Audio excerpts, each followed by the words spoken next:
चलिए स्टार्ट करते हैं स्लोप इंटरसेप्ट फॉर्म से। Slope intercept form.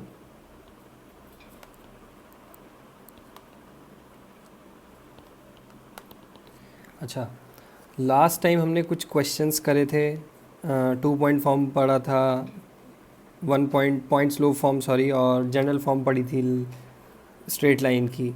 ठीक है, ये सब करा था अपन ने लास्ट क्लास में। आज हम स्लोप इंटरसेप्ट फॉर्म से स्टार्ट करने वाले हैं।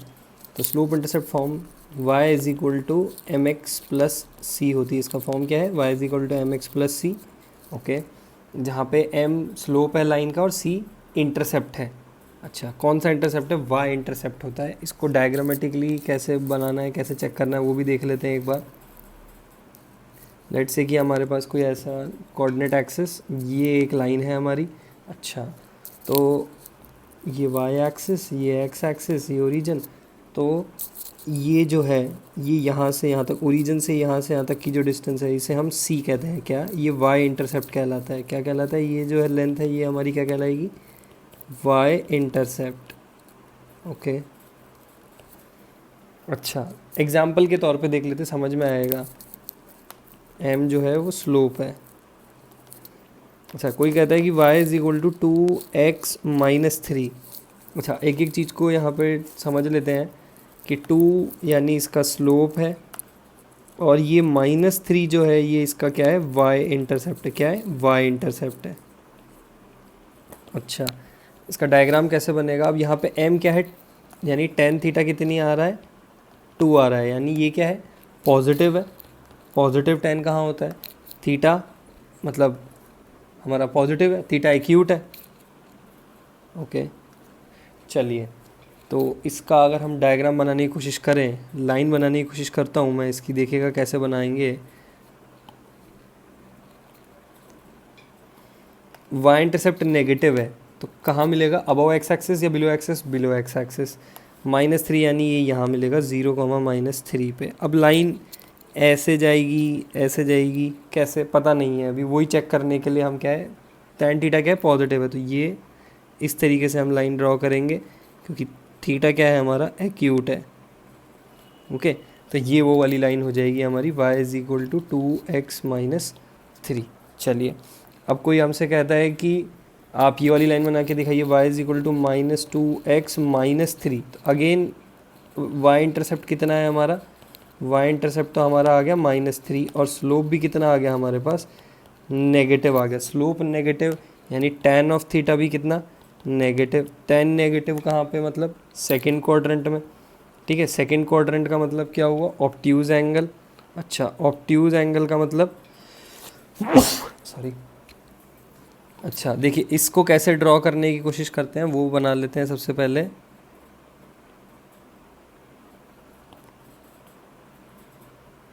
अच्छा, ऑब्ट्यूज एंगल है तो ये थीटा, देखो ये ऑब्ट्यूज, और y इंटरसेप्ट कितना आ रहा है? -3 आ रहा है, ये यहाँ से यहाँ तक का, तो ये 0, -3। तो इस लाइन की इक्वेशन क्या होगी? y is equal to -2x minus 3।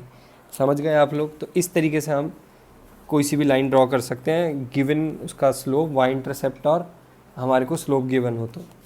अच्छा, अगर कोई कह देगी सर थीटा π/3 है और y इंटरसेप्ट की वैल्यू -2 है, तो आप कैसे लाइन ड्रॉ कर लेंगे? देखिए, सबसे पहले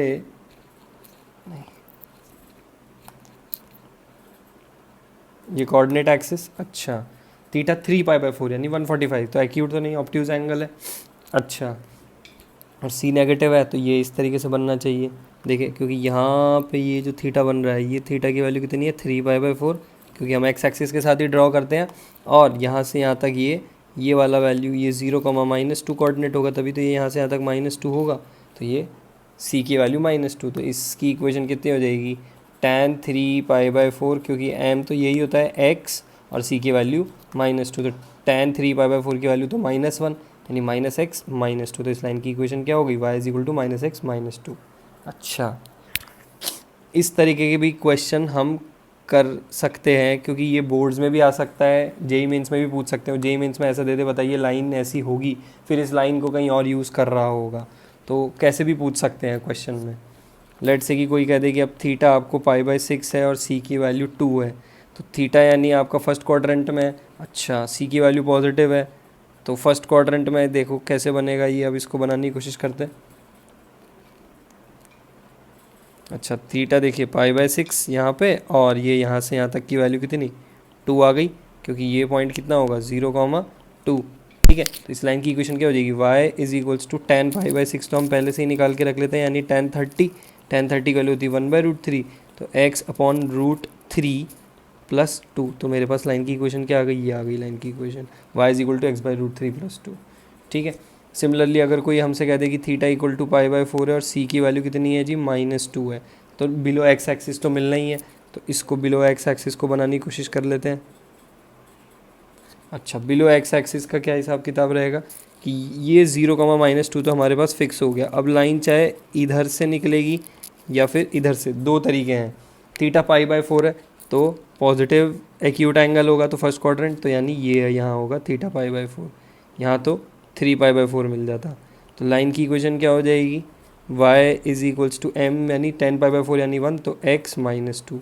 तो हमारे पास लाइन की इक्वेशन भी आ गई है और हमने उससे इंटरसेप्ट और क्या एंगल बनाया यानी स्लोप क्या है वो भी हमें पता चल गया। तो हम यहाँ से ये बहुत सारी चीज़ें कैलकुलेट कर सकते हैं। अगर किसी को समझ में नहीं आया है तो वापस से देख सकता है क्या क्या बताया है कि y is equal to mx plus c slope intercept form है, क्योंकि इसमें स्लोप और इंटरसेप्ट दोनों का यूज़ हो रहा है। कब यूज़ करना है, जहाँ पे आपको स्लोप और इंटरसेप्ट एक साथ दिए हुए हों, या फिर उसमें क्या यहाँ पे क्या रहेगा ना कि कोई फिक्स पॉइंट नहीं रहेगा, आपके पास कोई x1 y1 नहीं है, तो ये तभी यूज़ करनी है जब आपके पास कोई फिक्स पॉइंट नहीं है। स्लोप इंटरसेप्ट फॉर्म आप तब भी यूज़ कर सकते हो। चलिए, अब y is equal to mx plus c तो है हमारा y इंटरसेप्ट और m है उसका स्लोप, x और y तो वो जो पॉइंट्स हैं लाइन पे वो वाले हैं, कोई भी पॉइंट्स। तो अगर m पॉजिटिव यानी tan थीटा पॉजिटिव, यानी tan theta positive, theta acute है यानी फर्स्ट क्वाड्रेंट से निकल सकती है लाइन। अच्छा, सिमिलरली हमने यहाँ पे अभी लाइंस बनाना सीखी है तो हम वो चेक कर सकते हैं। देखिए, इस वाली लाइन को हमने यहाँ बनाया है, इसके लिए ये वाली लाइन यहाँ बनाई है। ठीक है, तो आप समझ सकते हैं कि कैसे सॉल्व करा है। अच्छा, अब हम कुछ क्वेश्चंस करते हैं। Find equation of line making intercept 3 at an angle of 15 degrees. अच्छा, तो एंगल दे दिया तो सबसे पहले स्लोप, क्योंकि इंटरसेप्ट तो गिवन है 3 है, हमें क्या चाहिए, स्लोप चाहिए, तो m is equal to tan of 15 degree. tan 15 की वैल्यू कई बच्चों को याद नहीं है तो बता देता हूँ, √3 - 1/√3 + 1। जेई मेंस में खास करके ऐसी चीज़ें आ सकती है, क्योंकि उन्हें पता है कि नॉर्मल बच्चा tan के सारे एंगल्स याद करके आता है, लेकिन tan 15 के लिए फिर उसे सॉल्व करना पड़ेगा, कोई tan 45 - 30 करेगा, फिर पूरा सॉल्व करेगा। अगर आपको याद है तो बहुत ही अच्छी बात है, आपके पास एक एडवांटेज है कि आपने क्वेश्चन थोड़ा कम टाइम में कर लिया है। सिमिलरली तो y इज इक्वल टू होती स्लोप इंटरसेप्ट फॉर्म क्या है, y is equal to mx plus c, हमारे पास स्लोप आ गई है, c गिवन है, तो y is equal to √3 - 1/√3 + 1 bracket x c की वैल्यू 3। ख़त्म, लाइन की इक्वेशन आ गई मेरे पास। ठीक है, अच्छा ये NCERT लेवल के क्वेश्चन हैं, आपको पहले ही बता दूं NCERT में ऐसे क्वेश्चन आपको डेफिनेटली बहुत सारे मिल सकते हैं। एग्जाम्पलर में भी मिलेंगे, आपकी टेक्स्ट बुक में भी मिलेंगे, और इवन अदर बोर्ड्स की, दूसरे बोर्ड्स की जो स्टेट बोर्ड्स की बुक्स आती है उनमें भी ऐसे क्वेश्चन मिलेंगे आपको। चलिए नेक्स्ट क्वेश्चन कर लेते हैं, बहुत आसान। Find slope form point slope intercept form of 2x - 3y = 5। अच्छा, तो यहाँ पे सीखना है हमें कि क्या बताना है, स्लोप फॉर्म पूछ रहा है कि जैसे तो सबसे पहले y वाला अलग लिख लीजिए, तो ये कितना हो जाएगा 2x - 5 = 3y, और y को हम ऐसे लिख सकते हैं, पूरी क्वेश्चन को 3 से डिवाइड कर दीजिए क्योंकि y का कोफिशिएंट 1 रखना है, तो y इज इक्वल टू कितना आ जाएगा 2/3x - 5/3। ये देखिए, अच्छा अब ये बिल्कुल इस फॉर्म की तरह रेप्लिकेट कर रही है, y is equal to mx plus c। तो यहाँ पे जो आपको ये m दिख रहा है, अच्छा ये जो 2/3 है ये हमारा m है, और ये c है क्या -5/3। तो हमारे पास लाइन की इक्वेशन आ गई, यानी स्लोप कितना आ गया 2/3 और इंटरसेप्ट कितना आ गया -5/3। बिल्कुल आसान, एकदम कोई तकलीफ नहीं है यहाँ पे। अच्छा, अब एक और क्वेश्चन करने की कोशिश करते हैं यहाँ पर। चलिए धीरे धीरे लेवल बढ़ाएंगे हम क्वेश्चन का। देखिए ये एनसीईआरटी लेवल, ये तो और भी आसान एनसीईआरटी लेवल। ठीक है, अब एक क्वेश्चन और करते हैं। If two sides of rectangle are x² - 5x + 6 = 0 and other two are y² - 4y + 3 = 0, then find equation of diagonals।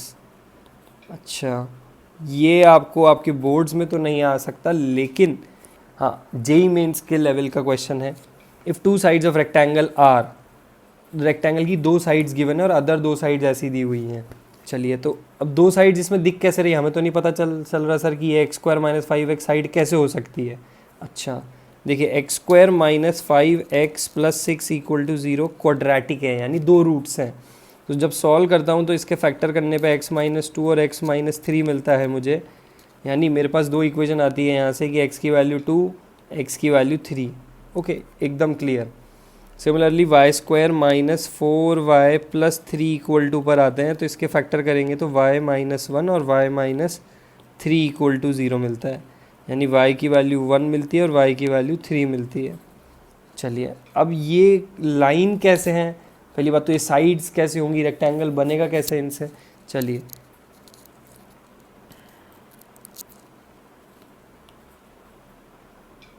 देखिए, अब x = 2 आप सब बच्चे जानते हैं, x = 2 वाली लाइन ये ऐसे बनेगी, x = 3 ये रही।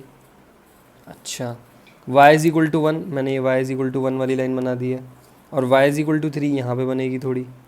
अच्छा ये देखिए, अब ये जो बन के आया है हमारे पास पूरा एक स्ट्रक्चर, ये वाला पॉइंट, ये वाला पॉइंट और ये वाला पॉइंट, ये क्या है, एक रेक्टेंगल है। ये ओरिजिन है, ये x एक्सिस है, ये y एक्सिस है। अच्छा, तो ये x = 2 वाली लाइन है, ये x = 3 वाली लाइन है, ये y = 1 है, ये y = 3 है। तो ये वाला कोऑर्डिनेट क्या होगा, यहाँ से यहाँ तक 2, यहाँ से यहाँ तक 1, तो ये कोऑर्डिनेट क्या हो गया 2, 1। बेहद सिंपल। यहाँ से यहाँ तक हम 3 हैं, तो x तो हमारा 3 और ऊपर कितना चले 1, तो 3, 1। ये मान लेते हैं a, ये मान लेते हैं b, अब मान लेते हैं c पे। तो यहाँ से यहाँ तक कितना चले 3, और यहाँ से यहाँ तक भी कितना 3, तो c के कोऑर्डिनेट्स 3, 3। लास्ट d, तो यहाँ से यहाँ तक 2 और यहाँ से यहाँ तक 3, तो d के कोऑर्डिनेट्स कितने आ गए 2, 3। अच्छा सर, ये एक रेक्टेंगल और हमसे पूछ रहा है डायगनल्स के इक्वेशन, इसके डायगनल्स की इक्वेशन पूछ रहा है, यानी AC की इक्वेशन पूछ रहा है हमसे और BD की इक्वेशन पूछ रहा है। अच्छा चलिए, तो हम डायगनल की इक्वेशन कैसे लिखेंगे, हमारे पास 2 पॉइंट्स आ चुके हैं, तो अब मैं एक इक्वेशन ऑफ AC लिखने की कोशिश करता हूँ। AC के लिए हमारे पास अब यहाँ पे कौन सी, सर अब हमें ये नहीं पता चल रहा ना कि हम यहाँ कौन सी फॉर्म लगाएं, जनरल फॉर्म लगाएं, 2 पॉइंट फॉर्म लगाएं, स्लोप पॉइंट फॉर्म लगाएं, या स्लोप इंटरसेप्ट फॉर्म लगाएं, कौन सी लगाएं, हमें नहीं पता चल रहा। देखो बेटा, 2 पॉइंट ऑलरेडी गिवन है, 3, 3 और 2, 1, यानी 2 पॉइंट फॉर्म लगानी है। चलिए y माइनस किसी को भी x1 y1, तो मैं इसको x1 y1 मान लेता हूँ। इसका स्लोप 3 - 1 अपॉन 3 - 2 इंटू x - 2। तो इक्वेशन क्या हो गई, y - 1 = 2 अपॉन 1, तो यानी ये 2 और ये x - 2। देयरफॉर y - 1 = 2x - 4, तो y - 2x = -3। इक्वेशन आ गई, ये एक AC डायगनल की इक्वेशन है। सिमिलरली मैं BD डायगनल की भी इक्वेशन लिख सकता हूँ। ये आप लोग अब BD डायगनल की खुद लिखिएगा। चलिए आगे बढ़ते हैं।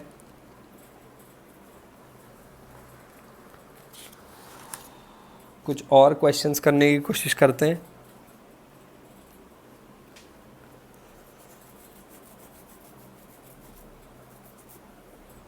देखिए एक क्वेश्चन और, फाइंड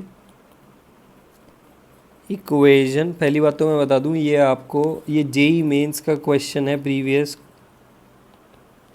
तो प्लीज़ इन क्वेश्चंस पे ध्यान लगाइए और इम्पॉर्टेंट मार्क करते जाइए और एक एक बार सॉल्व करते जाइए। अब आगे बढ़ते हैं। Find equation of angle bisector, angle bisector of ट्राई of P Q R, angle P Q R दिया है। If P point P coordinates are -2, Q's coordinate are 0, and R coordinate are 3, 2√2, है ना। अच्छा, ये एक ट्राइंगल पी क्यू आर के बात कर रहा है जिसमें हमको एंगल पी क्यू आर का इक्वेशन ऑफ एंगल बाइसेक्टर की इक्वेशन लिखनी है। अच्छा, ये क्यू पॉइंट है 0, ठीक है। ये पी पॉइंट दिया है इन्होंने -2, और ये आर पॉइंट दिया है इन्होंने हमें 3, 2√2। अच्छा, एंगल बाइसेक्टर यानी एंगल पी क्यू आर, तो ये एंगल बाइसेक्ट करना है हमें। अच्छा, तो ये एंगल इस तरीके से बाइसेक्ट। अच्छा, तो सबसे पहली बात तो हमें यहाँ पे कुछ चीज़ें निकाल लेनी चाहिए, जैसे क्यू आर की लेंथ निकाल लेनी चाहिए। क्यू आर की लेंथ 3 - 0 का होल स्क्वायर प्लस 2√2 - 0 का होल स्क्वायर, यानी 9 प्लस कितना आ रहा है, सॉरी ये 3, 2√2 नहीं है, ये 3√2 है। दिस इज 3√2, थोड़ी ये कन्फ्यूजन है। 3, 3√2, ओके। तो 9 प्लस 18 यानी 27 यानी ये कितना हो गया, क्यू आर की लेंथ आ गई मेरे पास 3√3 आ गई है। ओके, तो मैं यहाँ 3√3 लिख देता हूँ। ओके, सिमिलरली पी क्यू की लेंथ -2, तो ये तो लेंथ 2 आ गई हमारे पास पूरी, यहाँ से यहाँ तक। पी क्यू की भी लेंथ आ गई है हमारे पास, कितनी आ गई, 2 आ गई। अच्छा, अब सर एंगल बाइसेक्टर, जैसे लेट से कि ये पी क्यू आर एस, ये एस पॉइंट है हमारा, ये वाला एस पॉइंट है, हमें तो इक्वेशन ऑफ क्यू एस निकालनी है, क्यू एस की इक्वेशन निकालनी है। तो क्यू एस की इक्वेशन निकालने के लिए पहले एस का पॉइंट निकालना होगा, ठीक है, या फिर इसकी स्लोप होगी। स्लोप गिवन नहीं है तो सबसे पहले पॉइंट निकालना पड़ेगा। अच्छा, पॉइंट कैसे निकलेगा, एंगल बाइसेक्टर की कहानी आपको पता है कि ये आर एस और एस पी है ना। तो एस के कोऑर्डिनेट्स निकालने के लिए हमारे पास आर और पी के कोऑर्डिनेट्स हैं, तो हम इंटरनल डिवीजन भी लगा सकते हैं, लेकिन इंटरनल डिवीजन के लिए क्या होगा, किस रेशियो में डिवाइड किया है वो रेशियो चाहिए। तो वो रेशियो कहाँ से मिलेगा हमें, एंगल बाइसेक्टर की इक्वेशन से मिलेगा। एंगल बाइसेक्टर कैसे, कि सर अगर एंगल बाइसेक्टर जो ये जिस साइड्स को डिवाइड कर रहा है ना, ये आर क्यू और क्यू पी को, तो R Q upon Q P किस रेशियो में डिवाइड करता है, R S upon S P के रेशियो में डिवाइड करता है एंगल बाइसेक्टर। एंगल बाइसेक्टर कैसे हिट करेगा, आर क्यू और पी क्यू के साइड के रेशियो में डिवाइड करेगा।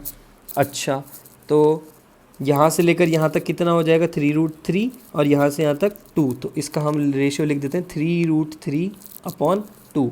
अच्छा, तो फॉर पॉइंट एस यानी x, y निकालने के लिए हमें इसमें क्या लगाना पड़ेगा, internal angle division, sorry internal division. तो ये mn, तो mx2, ठीक है। तो 3√3 into -2 plus 2 into 3, okay, divide by 2 plus 3√3। Similarly अगर हम y के लिए भी बात कर लेते हैं तो 0 + 2 इंटू 3√2 डिवाइड बाय वही 2 + 3√3। ओके, तो हमारे पास ये कोऑर्डिनेट्स आ गए। अब जैसे ही हमारे पास कोऑर्डिनेट्स आएंगे हम y की इक्वेशन ऑफ एस क्यू लिख देंगे। अच्छा, ये कोऑर्डिनेट्स क्या क्या आ गए जी, -6√3 + 6/2 + 3√3, ओके। और ये वाला कोऑर्डिनेट क्या है, 6√2/2 + 3√3। ये मेरे पास q के कोऑर्डिनेट्स आ गए हैं। s के कोऑर्डिनेट 0, है, तो इक्वेशन क्या हो जाएगी, so equation of angle bisector S Q y -0, जो भी स्लोप आएगा तो 6√2/2 + 3√3, ये हो गया 0/y2 - y1 x2 - x1, तो -6√3 + 6/2 + 3√3 इंटू x -0। तो ये और ये कैंसिल हो जाएंगे, 6 कॉमन लेंगे तो जो भी इक्वेशन आएगी हमारे पास वो कैसी बन जाएगी, y = 1 + √3 अपॉन -2 इंटू एक्स, ये मेरी लाइन की इक्वेशन हो जाएगी एंगल बाइसेक्टर की। तो ये भी जेई मेंस के हिसाब से अच्छा क्वेश्चन है, प्लीज़ इनकी प्रैक्टिस करिए इन क्वेश्चंस की। कहीं तकलीफ आए तो वीडियो पॉज करिए और वापस से देखिए। चलिए आगे बढ़ते हैं, एक और क्वेश्चन करते हैं। चलिए देखिए, इतने क्वेश्चंस करने का फ़ायदा यही होता है कि आपकी प्रैक्टिस अच्छी हो जाती है, आपको एक्सपोजर मिलता है कितने क्वेश्चंस का। बहुत सारे क्वेश्चन जो हम कर रहे हैं वो बहुत नए हैं और एकदम ऐसे हैं कि जो एकदम जेई मेंस जेई एडवांस से रिलेटेड टाइप के क्वेश्चन हैं, वो ज़्यादा बेटर रहेंगे कि आप जितने ज़्यादा क्वेश्चंस की प्रैक्टिस करेंगे आपके लिए उतना ही अच्छा रहेगा। कि if perpendicular to line meets at -2,9 from origin, okay, then equation of क्या, perpendicular to line meets at -2,9 मतलब फ्रॉम ओरिजिन। तो इसका पहले तो इसका मतलब समझते हैं क्या पूछना चाह रहा है हमसे क्वेश्चन में। थोड़ा ट्रिकी है लेकिन आसान है ये क्वेश्चन। चलिए पहले तो कोई लाइन बना लेते हैं, फिर ओरिजिन से हमें ज़रूरत पड़ रही है कि ओरिजिन से जो परपेंडिकुलर ड्रॉ कर रहे हैं, अच्छा ये परपेंडिकुलर ड्रॉ किया सर ओरिजिन से आपने। If perpendicular to line meets at -2,9, तो ये जिस पॉइंट पे मीट कर रहा है परपेंडिकुलर ओरिजिन से वो -2,9 है, ठीक है, ओके। इसको मैंने ए मान लिया, इसको मैंने ओ मान लिया ओरिजिन। तो ये हमसे कह रहे हैं कि इस लाइन की इक्वेशन बताइए। अच्छा, तो सबसे पहले परपेंडिकुलर है, तो अगर मैं इस लाइन का स्लोप लिख दूं, स्लोप ऑफ ओ ए, देखिएगा क्या हमारा प्लान ऑफ एक्शन है इस क्वेश्चन को करने का। ओ ए का स्लोप क्यों निकाल रहे हैं, सबसे पहले ओ ए का स्लोप, तो 0 - 9 अपॉन 0 + 2, स्लोप कितना आ गया -9/2, ओ ए का स्लोप आ गया। अब आपको पता है कि ओ ए परपेंडिकुलर है इस पर्टिकुलर लाइन के, लेट से ये बी सी लाइन है, तो जो स्लोप ओ ए का होगा उसका -1/टाइम स्लोप होगा बी सी का, तो slope of B C will be 2/9। तो अब मेरे पास पॉइंट है, स्लोप है, तो मैं पॉइंट स्लोप फॉर्म लगाऊंगा। तो इक्वेशन क्या हो जाएगी, y -9, स्लोप कितना है 2/9 इंटू एक्स + 2, ये मेरी इक्वेशन हो जाएगी। समझ में आ गया, बहुत ही आसान और बहुत ही बढ़िया question.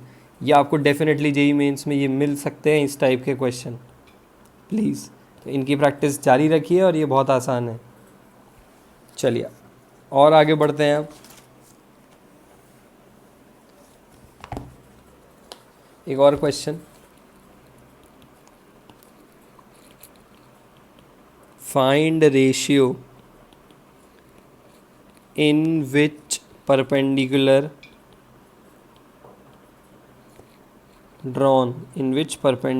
drawn from 4,1 divides the line joining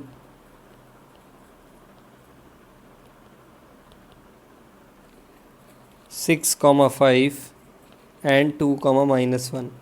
चलिए इस क्वेश्चन को भी समझ लेते हैं। हमें वो रेशियो निकालना है, find the ratio in which perpendicular drawn from 4,1 divides the line joining. तो ये दो पॉइंट होंगे जिनसे ये लाइन बन रही होगी। सबसे पहली बात तो ये 6,5 और 2,-1, इस पे आपने एक परपेंडिकुलर ड्रॉ किया है, ठीक है जी। ये जहाँ से परपेंडिकुलर ड्रॉ किया वो 4,1 है, ये जिस पॉइंट पे ये D, इसको हम B मान लेते हैं और इसको C मान लेते हैं।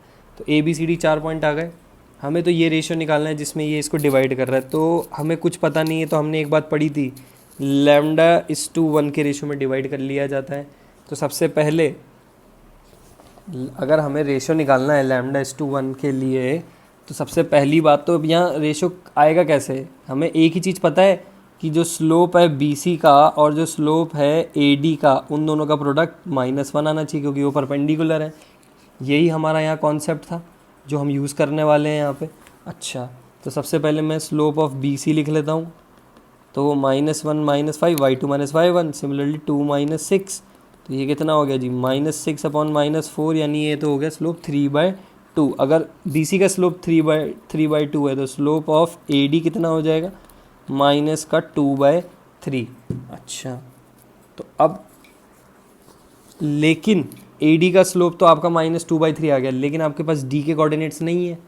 चलिए, तो डी के कोऑर्डिनेट्स नहीं है तो हम पहले लिख लेते हैं। लेट्स से कि डी के कोऑर्डिनेट्स भी हम लेके आते हैं। आप डी के कोऑर्डिनेट्स हम x, y, तो वही सेक्शन फार्मूला से, तो वो कैसे आएंगे? डी के कोऑर्डिनेट्स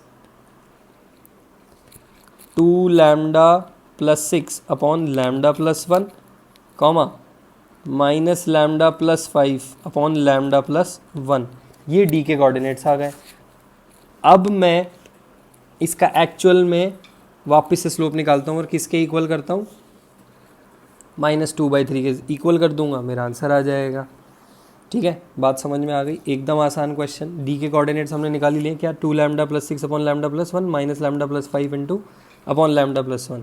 अच्छा देखिए, तो y2 minus y1 minus lambda plus 5 upon lambda plus 1 minus 1 divide by, मैं इसको ऐसे डिवाइड कर रहा हूँ यहाँ पे बजाएगी, ये 2 lambda plus 6 upon lambda plus 1 minus 4, ठीक है जी, इक्वल टू कितना? माइनस का 2/3। यहाँ से हम सॉल्व करने के बाद हमें वैल्यू मिलती है लैम्डा की, वो आती है 8/5, यानी ये इसको 8:5 के रेशो में डिवाइड कर रहा है, ये कहना चाह रहा है इसका मतलब।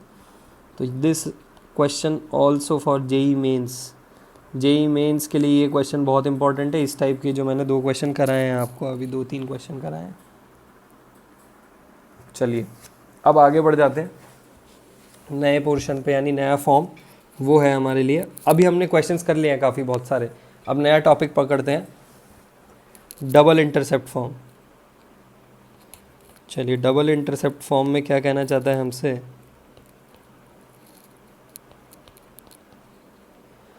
देखिए, ये कोई भी हमारा कोऑर्डिनेट एक्सिस, हमने लाइंस ड्रॉ करनी है। ये एक लाइन ड्रॉ करी मैंने, ये ओरिजिन, यहाँ से यहाँ तक का लाइन ए है और यहाँ से यहाँ तक की लाइन बी है। ओके, लेट्स से ये पॉइंट ए, ये पॉइंट बी है। इस कोऑर्डिनेट को मैं a,0 और b के coordinate 0,b as it is, ये आप सबको पता है क्योंकि ये x एक्सिस, ये y एक्सिस। अच्छा, तो ये वाला जो पार्ट है ना, ये इंटरसेप्टेड पार्ट है लाइन का। क्या है ये? Intercepted part of line. ये वाली चीज़ें बहुत कम लोग बताते हैं क्योंकि वहाँ बताने का इतना टाइम रहता नहीं है, तो ज़्यादा बेटर है कि आप यहाँ पे ही सीख सकते हैं बहुत सारी ऐसी नई इन्फॉर्मेटिव चीज़ें। यहाँ से यहाँ तक ये ओरिजिन, तो ये x इंटरसेप्ट है, ये y इंटरसेप्ट है और ये पूरा इंटरसेप्टेड पार्ट ऑफ लाइन है। तो इस लाइन की इक्वेशन जो आती है वो x upon a plus y upon b equal to 1 आती है। ये डबल इंटरसेप्ट फॉर्म की इक्वेशन है। अच्छा, अगर आप इतना जानते हैं कि ये a वाला कोऑर्डिनेट, सिमिलरली ये b वाला कोऑर्डिनेट, हम इन 2 पॉइंट से भी लाइन की इक्वेशन लिख सकते हैं। हमें इस लाइन की इक्वेशन लिखनी थी, देखिए 2 पॉइंट फॉर्म से, y माइनस 0, ठीक है जी, तो 0 माइनस बी अपॉन ए माइनस 0 इंटू एक्स माइनस ए, ये मैंने इस लाइन की इक्वेशन लिखने की कोशिश कर रहा हूँ। तो ये y इज इक्वल टू कितना? Minus b upon a into x minus a. अच्छा, तो ये कितना हो जाएगा? A y is equal to minus b x plus a b, तो ये कितना हो गया? A y plus b x is equals to a b. पूरी इक्वेशन को ए बी से डिवाइड कर दीजिए, तो y upon b plus x upon a equal to 1। देखिए आ गई ना इक्वेशन वैसी की वैसी। तो ये हमारा प्रूफ था, इसलिए हम इसको यहाँ से ये प्रूव कर दिया है हमने, x upon a plus y upon b equal to 1। चलिए, अच्छा अब और इसमें सीखते हैं क्या है क्या नहीं है। लेट से कि किसी ने कहा कि आपने शुरुआत में बोला था इतने सारे इंटरसेप्ट, जब हमने फॉर्म्स पढ़े थे लाइन के स्टार्ट करा था, तो आपने बोला था कि लाइन सारी एक जैसी होती हैं, सबको अलग अलग फॉर्म में देखने का तरीका है। चलिए, तो बताइए a x plus b y plus c को आप कैसे बताएंगे कि ये डबल इंटरसेप्ट फॉर्म है। तो सबसे पहली बात तो ए एक्स प्लस, मैं अभी यहाँ पे इसको ऐसे लिख देता हूँ थोड़े टाइम के लिए, a x plus b y equal to c, ठीक है जी। पूरी इक्वेशन को सी से डिवाइड करता हूँ, तो a x divide by c, b y divide by c equal to 1, ठीक है। यहाँ पे डिवाइड बाई सी किया है। तो अब, और ये जो x का कोफिशिएंट है उसको नीचे ले आता हूँ, तो c अपॉन ए हो जाना है प्लस y अपॉन सी अपॉन बी हो जाना है इक्वल टू 1। अच्छा, तो ये जो फॉर्म दिख रही है ये भी क्या है, डबल इंटरसेप्ट फॉर्म है। अच्छा, जैसे कि कोई कह दे कि 2x-3y इक्वल टू 6, तो हमें क्या करना है, पूरी इक्वेशन को 6 से डिवाइड करना है, यही हमारा प्लान ऑफ एक्शन है। तो 2x/6 minus 3y/6 equal to 1। फिर 2 को इधर नीचे ले जाइए तो x/6/2 minus y/6/3 equal to 1। तो x/3 minus y/2 equal to 1। ये मेरी डबल इंटरसेप्ट फॉर्म आ गई है। अच्छा, अब x का इंटरसेप्ट तो 3 है, y का -2 है, तो इसको बनाने की कोशिश करते हैं। देखिए अब 3 यहाँ से यहाँ तक, ये यहाँ पे कट किया होगा, सॉरी ये यहाँ से यहाँ तक 3 है, यहाँ -2, तो लेट्स से कि ये -2 यहाँ कट कर दिया, तो लाइन जो बनेगी वो ये ऐसे जाएंगी। ठीक है, तो ये लाइन की इक्वेशन ये रही मेरे पास। आप इसको ऐसे भी बोल सकते हैं। ठीक है, तो ये हमारी, हमने ट्रांसफॉर्म किया एक नॉर्मल जनरल इक्वेशन को इंटरसेप्ट फॉर्म में। अच्छा, कोई हमें ऐसे दे जाए कि equation 2y is equal to x plus 3, तो पहली बात तो ये कि इसको x उस वाले फॉर्म में लेके आइए। तो मैं इसको ऐसे लिख देता हूँ, -x इधर y की साइड लेके आता हूँ, प्लस 2y इक्वल टू 3 ऐसे लिखा है। अब पूरी इक्वेशन को 3 से डिवाइड करते हैं, तो -x/3 plus 2y divide by 3 equal to 1। फिर इधर तो एज इट इज़ -x/3, तो कोई दिक्कत ही नहीं है, x का कोफिशिएंट 1 है। y अपॉन इसको अपन 3/2 लिख सकते हैं। देखिए, तो अब इंटरसेप्ट कैसे, अब इसकी लाइन की इक्वेशन को हमें बनाना है, तो देखिए कैसे बनाएंगे। अब माइनस, तो ये -3 यहाँ पे, ये यहाँ से यहाँ तक -3 है ये वाला पोर्शन, और ये कितना है 3/2 है। तो मेरे पास लाइन की इक्वेशन क्या आ गई, ये आ गई। तो इस लाइन की इक्वेशन ये है। ठीक है, ये वाला कोऑर्डिनेट क्या हो जाएगा 0,3/2, ये वाला कोऑर्डिनेट कितना हो जाएगा -3,0। ठीक है, एकदम आसान। तो हमने कन्वर्ट करना भी सीख लिया है ऐसे टाइप के क्वेश्चंस को। चलिए एक क्वेश्चन करते हैं इस पे, find equation of line passing through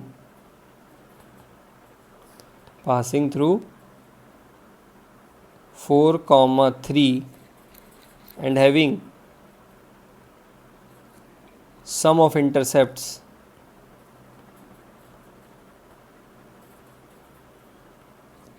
as -1।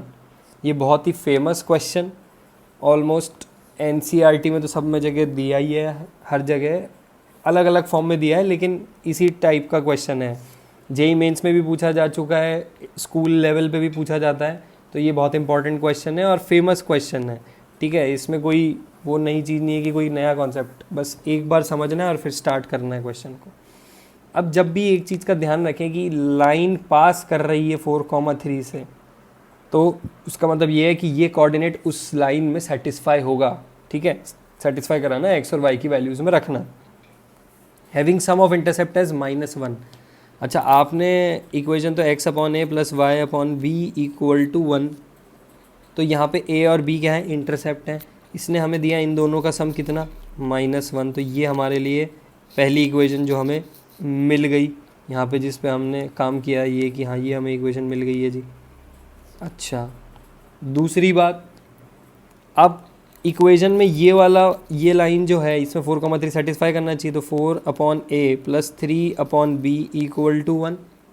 ठीक है जी, तो ये कितना हो गया 4b plus 3a equal to ab।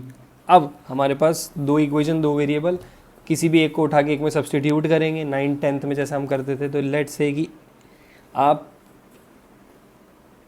a की वैल्यू में -1 -b रखते हैं, तो ठीक है 4b प्लस 3a की जगह -1 -b is equals to -1 - b into b। ये करते हैं, b में क्वाड्रेटिक बनेगी, तो b में क्वाड्रेटिक बनेगी तो ये b² plus 2b plus 3 equal to 0 बनता है, जिसके कोऑर्डिनेट्स रूट्स क्या आते हैं, b प्लस 3 और b -1 इक्वल टू 0।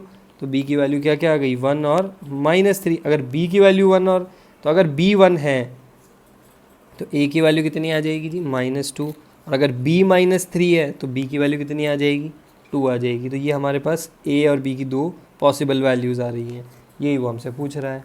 ठीक है, तो ये भी इम्पॉर्टेंट क्वेश्चन था। अच्छा, आगे बढ़ते हैं, आप नया फॉर्म पढ़ते हैं। ये हमने डबल इंटरसेप्ट फॉर्म के क्वेश्चंस कर लिए हैं, अब हम नए फॉर्म पे बढ़ते हैं। नॉर्मल फॉर्म, नॉर्मल फॉर्म इसकी पहले डेफिनेशन लिख देते हैं। लेट्स से कि if perpendicular drawn from origin, perpendicular drawn from origin makes alpha, that is angle, alpha angle with x axis, okay, then equation of line will be,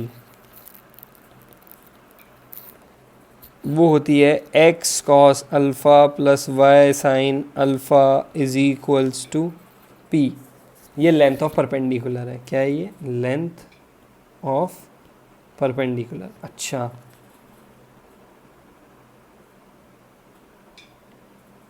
बहुत ध्यान से समझिएगा, नॉर्मल फॉर्म को क्या कहना चाह रहा है कि अगर परपेंडिकुलर ड्रॉ करें हम ओरिजिन से और वो एंगल अल्फा बना रहा है एक्स एक्सिस के साथ, तो जो उस लाइन की इक्वेशन होगी वो क्या होगी, ये एक्स कॉस अल्फा वाली।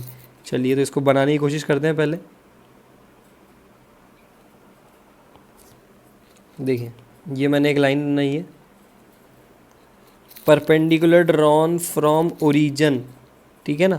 तो perpendicular drawn from origin makes an angle alpha, तो ये कुछ अल्फ़ा एंगल बना रहा है। ये perpendicular drawn from on this line, ये लेट से ए पॉइंट, ये लेट से बी पॉइंट, ये हमारा वाई एक्सिस और ये हमारा एक्स एक्सिस, ये 0,0, तो ये कोऑर्डिनेट्स, ये ए इतना है और ये बी है, ये बी इंटरसेप्ट यानी वाई इंटरसेप्ट, और ये एक्स इंटरसेप्ट, ये a,0, ये बी के कोऑर्डिनेट 0,b, ये लेंथ ऑफ परपेंडिकुलर। ठीक है जी, तो अगर ये अल्फ़ा है, ठीक है। अच्छा, तो इस वाले ट्राइंगल में लेट से कि ओ ए, इसको सी मान लेते हैं। चलिए, तो इस वाले ट्राइंगल में ओ सी ए में पी अपॉन ए क्या है, बेस अपॉन हाइपोटेनस क्या है, कॉस अल्फ़ा।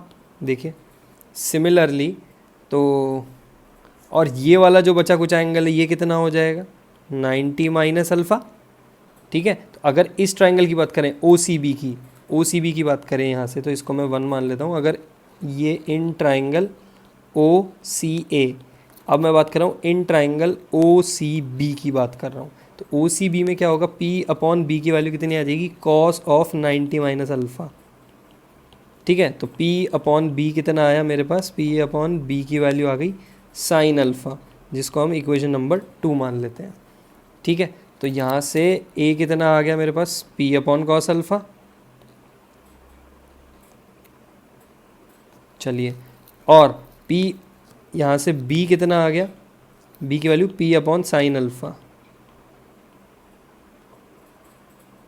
चलिए, ये दो चीज़ें आ गई है, इक्वेशन 1 और ये दो आ गए, ए और बी की वैल्यू आ गई। अब मेरे पास लाइन की इक्वेशन क्या होती है, आप लोगों को भी पता है कि x upon a y upon b, double intercept form, value रखनी है मेरे को सिंपल। तो ए की वैल्यू कितनी, पी अपॉन कॉस अल्फ़ा, तो ये कॉस अल्फ़ा, ठीक है जी, plus y upon p sine alpha equal to 1। Therefore तो मेरे को जो इक्वेशन चाहिए थी वो क्या आ गई, x cos alpha plus y sine alpha equal to कितना जी, पी आ गया। ख़त्म, ये इसका प्रूफ है।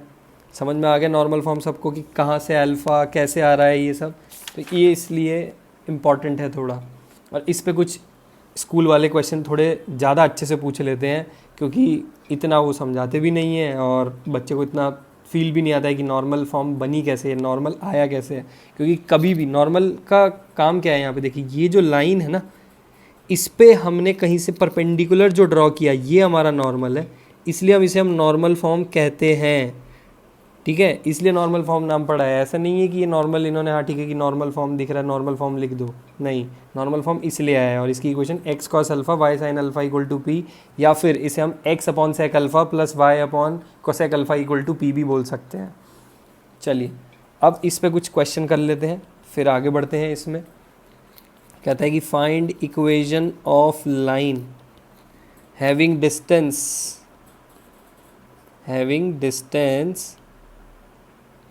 फ्रॉम 0,0 यानी ओरिजिन हो गया 0,0 इज़ 5 एंड जो उसने एंगल बनाया है positive direction of x axis, angle कितना दिया 30 डिग्री।